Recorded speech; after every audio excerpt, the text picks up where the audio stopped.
As we continue to spend our life, one of the biggest things that we can do for ourselves is define what is success and what is failure. I wish that I had done this during my road year. I never knew, and I think that that's part of why I let anxiety, fear creep in all these different places, because I really didn't understand whether or not I was doing a good job. I looked to people, and so when those people were having their own moments or felt like I wasn't doing what they wanted me to do, then I felt a sense of failure. But was it failure? I don't know. In some moments I'm sure, but in others, I bet it wasn't. Because I shouldn't have been looking to the people that I was leading to give me my sense of success. As we continue to go through, I think it's important. After I left my road year, I went back to Pennsylvania and I did become a youth leader. And what was interesting is I actually didn't want the job. I actually told my pastor, "You don't want me. You don't want me to be near kids. You don't want me to be near your students. I am not your girl."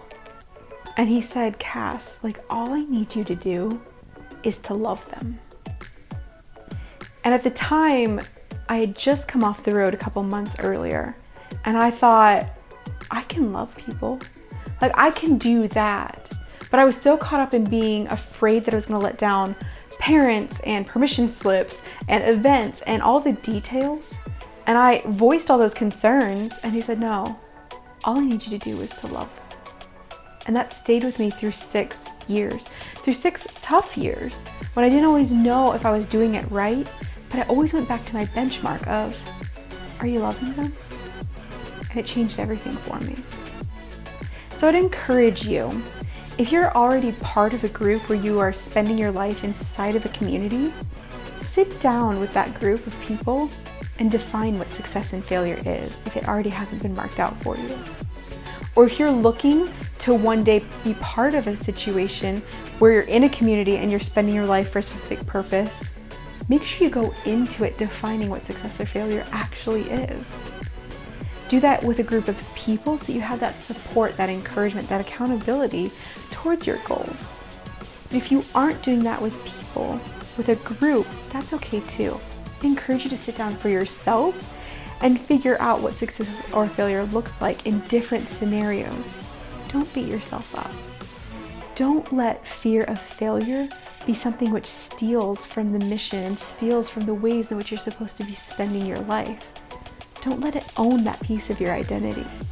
Instead, sit down with God and figure out what a true definition of success is, because I bet you're not that far from it.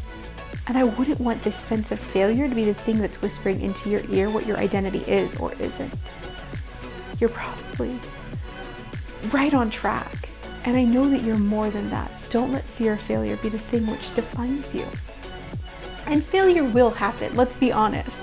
But failure is an event and not an identity. We can move through an event, but it is not who you are.